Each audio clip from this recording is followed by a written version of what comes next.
तो पहले तो आप सभी को जय श्री कृष्णा, जय श्री राम। और आप सभी के मन में जो भावना है वसुधैव कुटुंबकम की, उस भावना को पहले तो मैं प्रणाम करती हूँ। और आई गेस एक चीज़ हम सभी के चेहरे से मिसिंग है, वो हम सभी की स्माइल। तो मैं यही कहूँगी कि मैं जितने भी देर बोलूँ उतनी देर आपके फेस पे एक स्माइल रहनी चाहिए, क्योंकि कहते हैं कि श्री कृष्ण के जीवन में कितना कुछ छूटा कि उनका जन्म हुआ, पहले तो माता पिता छूटे, फिर गोकुल छूटा, वृंदावन छूटा, उनके सारे मित्र छूटे, उनकी सखियाँ छूटी, राधा रानी छूटी। तो उनके जीवन में इतना कुछ छूटा, पर जो एक चीज़ थी वो नहीं छूटी, वो थी उनकी स्माइल और उनकी पॉजिटिविटी। तो कभी भी आई डोंट थिंक कि हमने कोई एक ऐसी फ़ोटो देखी होगी जिसमें कृष्ण जी का फेस ज़रा उदास है। तो इसलिए हमेशा मुस्कुराते रहे, क्योंकि हमारे जीवन में आई डोंट थिंक कि इतनी सारी चीज़ें छूटी हैं। तो जितना भी हमारी लाइफ में होता जाए, बस एक चीज़ जो हमारे फेस पे होनी चाहिए वो क्या है? ज़ोर से स्माइल। तो मैं चाहूँगी हल्का सा आप ई को बढ़ा दीजिए जी। तो पहले तो बहुत बहुत धन्यवाद विश्व धर्म संवाद की पूरी टीम को कि आपने मुझे यहाँ आमंत्रित किया और हम सूरत से यहाँ पे आए हैं। तो एक बार ज़ोरदार तालियां विश्व धर्म संवाद के सभी टीम मेंबर्स के लिए। ये बहुत ही सुंदर कार्यक्रम है और आप सभी को भी मेरा प्रणाम, जय श्री कृष्णा। और मुझसे भी पहले जिन्हें अवार्ड मिला, एक बार उनके लिए भी ज़ोरदार तालियां कि इतना अच्छा आप कार्य कर रहे हैं। और आज स्वामी विवेकानंद जी का जन्म हुआ। आई गेस कि स्वामी विवेकानंद जी सिर्फ मेरे ही नहीं, हम सभी के लाइफ के आइडल हैं। तो उनके जीवन की मैं एक छोटी सी स्टोरी आप सभी को बताना चाहूँगी कि जब स्वामी विवेकानंद जी एक बार जब अमेरिका गए, तो कोई एक अंकल थे, उनके घर पे वे खाना खाने गए। अब अमेरिका में तो सब कोट और सब वही पहनते हैं, और स्वामी विवेकानंद जी ने तो अपना धोती कुर्ता पहना था। तो वे जाते हैं, अब खाते खाते बीच में वो जो अमेरिकन अंकल थे वो एक बात कहते हैं, इंग्लिश में वे कहते हैं कि आप सब ऐसे कपड़े क्यों पहनते हैं? आप है तो बहुत अच्छे, पर आपके कपड़े अच्छे नहीं हैं। तो विवेकानंद जी बहुत सुंदर बात कहते हैं। ये बात के हर एक शब्द को आप ध्यान से सुनिएगा। वे कहते हैं कि आप सभी का जो कैरेक्टर है वो टेलर बनाते हैं, टेलरी कपड़ों को सीलते हैं। वे कहते हैं कि आप सभी का जो कैरेक्टर है वो टेलर बनाते हैं, पर हमारा जो कैरेक्टर है वो टेलर नहीं, हमारे वचन बनाते हैं। हम जैसा बोलते हैं वैसे ही हम बनते हैं।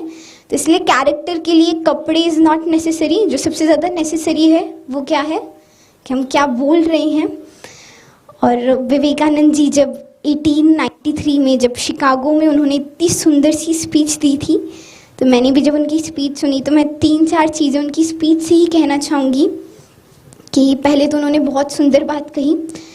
कहते हैं कि मुझे बहुत गर्व है कि मैं एक ऐसे धर्म से हूँ जहाँ पर ह्यूमैनिटी, मानवता सिखाई जाती है, सहनशीलता सिखाई जाती है। क्योंकि आई गेस कि वे कहते हैं कि सबसे पहला कदम तो हमें यही उठाना है कि हमें एक मानव बनना है, एक इंसान बनना है। क्योंकि जब तक हम एक अच्छे इंसान नहीं बनेंगे हम कुछ नहीं बन पाएंगे।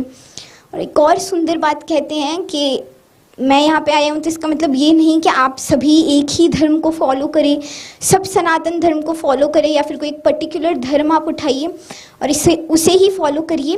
नहीं, आप सभी अपने अपने धर्म को फॉलो करिए, उसे आगे बढ़ाइए। पर एक छोटे से एग्जाम्पल के साथ, जैसे नदियाँ होती है तो सारी नदियाँ जाकर कहाँ मिलती है? सागर में मिलती है। तो कहते हैं कि नदियाँ हम सब हैं, हम सभी को जाकर तो सागर में ही मिलना है। यानी हम सभी का अल्टीमेट गोल एक ही है और वो है विश्व शांति। क्योंकि अगर विश्व शांति नहीं तो कुछ नहीं। अगर आप देखिए रशिया और यूक्रेन में भी जो वॉर चल रही है उसकी वजह से जस्ट वो 2 कंट्रीज़ डिस्टर्ब नहीं है, उस वजह से कितनी सारी कंट्रीज़ डिस्टर्ब है। जैसे इंडिया को ही ले लीजिए, क्रूड ऑयल कितनी एक्सपेंसिव हो गए और अनएम्प्लॉयमेंट कितना बढ़ गया है। इसलिए कहते हैं कि विश्व शांति बहुत ज़रूरी है, क्योंकि आज के समय हर काम आप युद्ध या हिंसा से नहीं कर सकते हैं। सबसे इम्पॉर्टेंट चीज़ क्या है? बातचीत करना, क्योंकि जब तक वो नहीं होगा तब तक कुछ नहीं। फिर जैसे मैंने स्टार्टिंग में कहा वसुधैव कुटुंबकम, तो उसका अर्थ यही है, वसुधैव यानी पृथ्वी, कुटुंबकम यानी परिवार। तो जो पृथ्वी है, सनातन धर्म हमें हमेशा यही सिखाती है कि जो पृथ्वी है वो हमारा परिवार है। पृथ्वी में जितने भी लोग हैं, जितने भी जीव हैं, वे सब हमारे एक परिवार का हिस्सा है। इसलिए तो कहते हैं कि भारतीयता ही सनातन है। हर एक शब्द को ध्यान से सुनिएगा कि भारतीयता ही सनातन है। जहाँ डाकू ऋषि बने, कौन से डाकू? वाल्मीकि जी के। वाल्मीकि जी पहले डाकू थे, पर उसके बाद जब उन्हें सब पता चला तो वे महान कवि बने और रामायण की रचना की। तो कहते हैं कि भारतीयता ही सनातन है, जहाँ डाकू ऋषि बने, जहाँ डाकू ऋषि बने, जहाँ सम्राट भिक्षुक बने। कौन से सम्राट? राजा हरिश्चंद्र जी ले सकते हैं कि उन्हें भी अपना राज्य छोड़कर क्या क्या किया था। इसलिए कहते हैं कि भारतीयता ही सनातन है, जहाँ डाकू ऋषि बने, जहाँ सम्राट भिक्षुक बने, जहाँ गडरियाँ सम्राट बनी, जहाँ नारियाँ योद्धा बनी, जहाँ बालक तपस्वी बने, जहाँ बालक तपस्वी बने, जहाँ पेड़ पौधों वृक्षों को पूजा जाता है, जहाँ देवता भी स्वयं आने की इच्छा रखते हैं, कि वे भी कहते हैं कि भाई अगर हमें जन्म लेने का अवसर मिले तो हम भारत में ही रहेंगे। तो इतना महान है हमारा भारत, और आज इसी भारत को हम सभी को मिलजुल कर बचाना है। और बचाने का अर्थ यही है कि हम सभी को मिलजुल के रहना है, फिर चाहे हम कोई भी धर्म से क्यों ना हो, क्योंकि हम सभी का अल्टीमेट गोल जाना हम सभी को सागर में ही है। तो इसलिए जितना हो सब साथ में रहे, वसुधैव कुटुंबकम की भावना।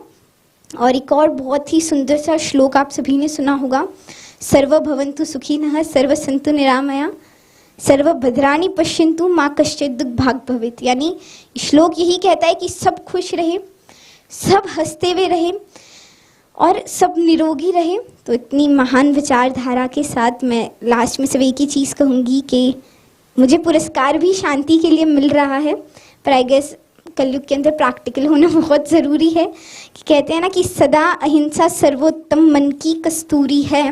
क्या? कि सदा अहिंसा सर्वोत्तम मन की कस्तूरी है, लेकिन दुष्ट नहीं माने तो हिंसा बहुत ज़रूरी है।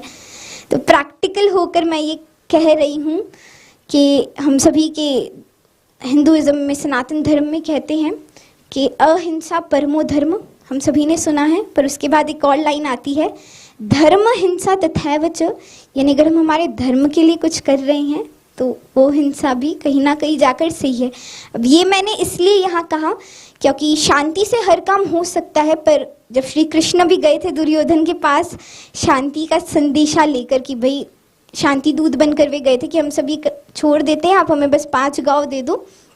पर दुर्योधन, तो भगवान कृष्ण ने क्या किया, कुछ पंक्तियों के द्वारा मैं बताना चाहूँगी कि रश्मि रथी हम सभी ने सुनी होगी, तो उसमें से ही कुछ पंक्तियाँ मैं कहना चाहूँगी कि वर्षों तक वन में घूम घूम बाधा विघ्नों को चूम चूम सह धूप घाम पानी पत्थर पांडव आए कुछ और निखर सौभाग्य न सब दिन सोता है देखे आगे क्या होता है।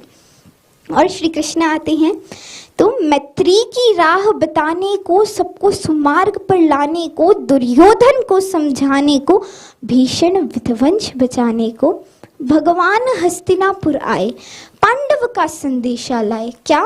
के 2 न्याय।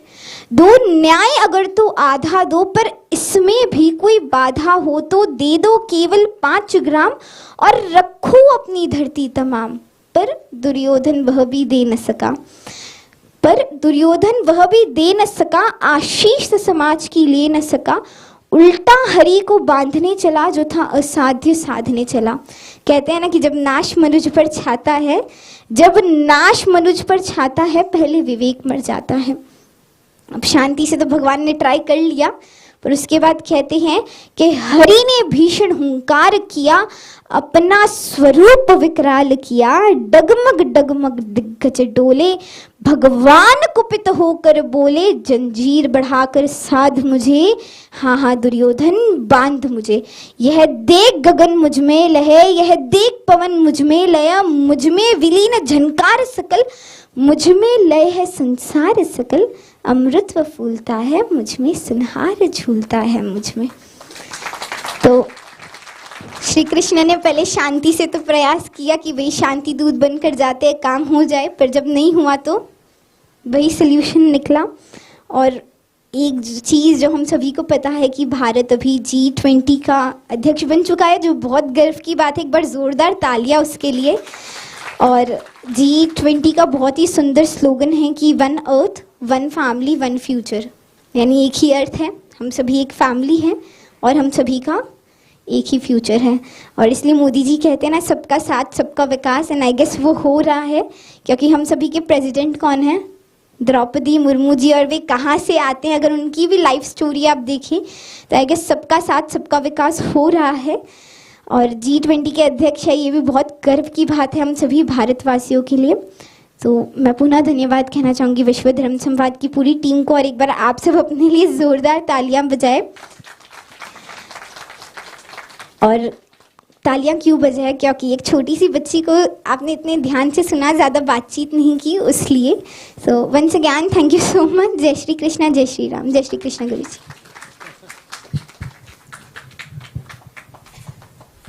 बहुत बहुत धन्यवाद भाविका। एक बार जोरदार तालियां भाविका के लिए। ये तालियां ही भाविका के उत्साह को और बढ़ाएंगी। हालांकि मुझे लगता नहीं है कि भाविका को उत्साह